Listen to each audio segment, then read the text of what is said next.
Today we're going to talk about self-concept and what it is. What is a self-concept? Let's get into it. Oh, I guess we're almost out of paper. Looks like we'll have to switch notebooks in the middle of this, but who cares? What is self-concept? What is it? Why does it exist?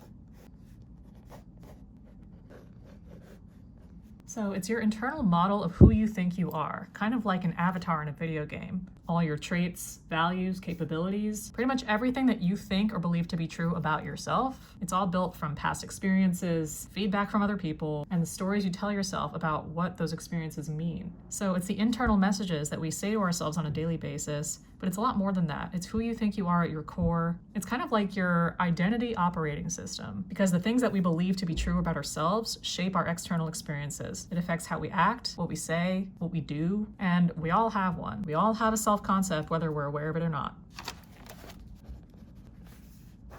How does it form? Well, when you're a kid, give them short little legs.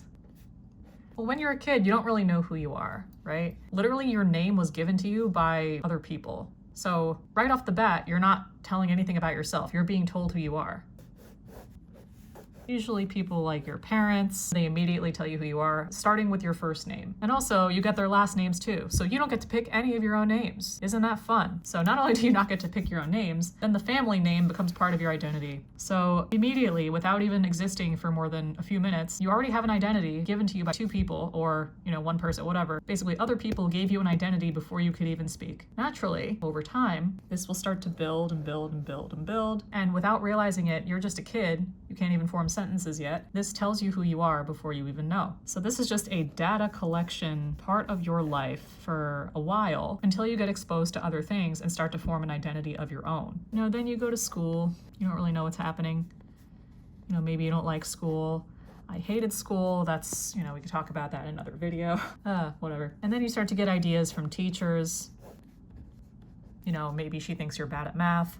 So you start to get this idea that, maybe you're bad at math.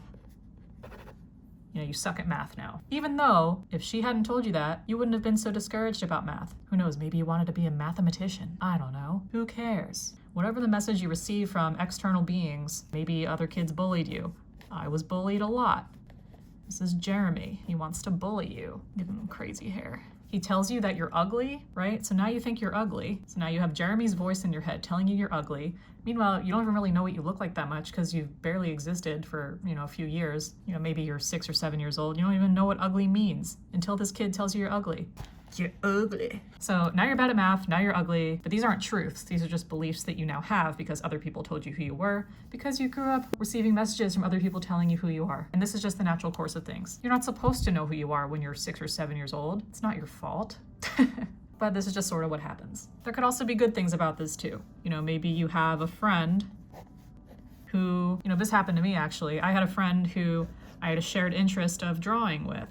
We liked to draw pictures during recess. And everyone would tell us, wow, you're such great artists. Wow, you're gonna be an artist one day. So those are ideas from other people, but it was just based off what we were doing and what we were enjoying. But other people imposed beliefs just from observing that we were good at drawing. And were we even good at drawing? We were 6 or 7 years old. Or were we good at drawing? But whatever the case may be, we were given messages that we were good at drawing. Yeah, so now we're bad at math, we're ugly, and we're good at drawing. Perfect. That is our self-concept as a small child going into school, right? So at this point, do you even really know who you are yet? The answer is no, but it gets better. So as you get older and you start to have thoughts of your own, you start to become who you really are, it's great progress, right? You're starting to have an identity of your own. You're starting to have your own individualized thoughts based on your own opinions. That's fantastic, but it's still based on your experiences and your idea of yourself from when you were a kid. So the thing about our minds and our brains, it loves consistency. Without even realizing it, we are attaching ourselves, we are holding on to old versions of ourselves. And our brain likes to look for evidence of things still being true, even if they might not be true anymore. Maybe you're in an AP math class now. Maybe you're there because you actually want to be a mathematician. I don't really know. But your mind is still going to look for evidence that you suck at math, just based on what the teacher in 3rd grade said. Or if you're still creative, if you still like to draw, your mind is also going to look for evidence that you were a good artist when you were a kid, so therefore you're still a good artist now. Praise, criticism, wins and failures, all of it, they become beliefs whether we like it or not, just from our past experiences. So I'm creative, I'm bad at math, blah, blah, blah. So it doesn't matter what we're doing now. We're still subconsciously going to base it off this. Your brain will favor data that supports your existing self-image, and it's going to ignore what doesn't fit. So that's why it's so hard to change all this. It's not just like a mental thing, there's a neurological component as well. So let's say the belief is I'm bad at math. Then the behavior, you would avoid math. I don't know how to draw a calculator, but whatever. Our guy wants to avoid math like the plague because he doesn't think he's good at it. You know what? I don't like this. This is the first time I've ripped out a drawing. I don't like this. And if I don't like something, I'm not gonna stick to it. I'm not gonna commit to it just because I drew it. Let's start that one over. So your self-concept starts with a belief. Maybe the belief is, I'm not disciplined. Little sad guy here. So I'm not disciplined. You grew up your whole life thinking, maybe someone told you you weren't disciplined, that you couldn't get things done. So you started to believe that about yourself. So this belief now leads to behaviors. Maybe you put things off. Procrastination. Maybe you avoid things because it's uncomfortable to start doing things. Nope. As a result, maybe you miss a deadline that's really important, or maybe you disappoint somebody that was relying on you, or maybe you were like an hour late to something and then you disappointed yourself. And then finally, you receive evidence of that. You say, I knew it, of course I knew it, I'm lazy, this is what this always happens, blah, blah, blah. And then it refuels that belief. So it's really a vicious cycle. I'm not disciplined, I don't want to do this, I'm gonna be late to something, you see, I'm always like this, this is just how I am. This will keep happening. So what do we do? So to fix that, if there are things that you don't like within your self-concept, you can change them now. If you're conscious of it, you could change it. So just because you don't think you're disciplined, or just because you think you're bad at math because your teacher said that, or just because what's-his-face Jeremy said that you look ugly, you can change what you think about yourself. So basically, if you want to update your internal operating system, you want to change your beliefs, it starts with figuring out what the belief actually is. So it starts with awareness. So you kind of look at the belief as if it's this external entity, even though, it's just a part of you. You look at it and you observe it and you don't judge it. Need some water. I have been talking a lot today. Oh my God. Why does talking make you so thirsty? So you start with awareness of the belief. You're aware that the belief that you're ugly came from what's his face. But is this person still in your life? Is he still calling you ugly? Or have you just been calling yourself ugly because that's what he said all those years ago? So now you're aware of that. Then you disrupt it. You grab that belief and you rip it apart. You decide, this does not serve me. I'm not ugly. This is not true. This is not who I am. And you rip it apart.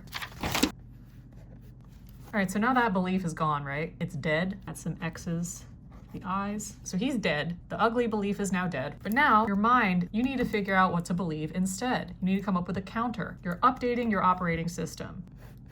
And now you get to decide, you're like, what do I want to think about myself instead of being ugly? Because Jeremy said I was ugly, but now I get to decide what I think. I think I'm beautiful.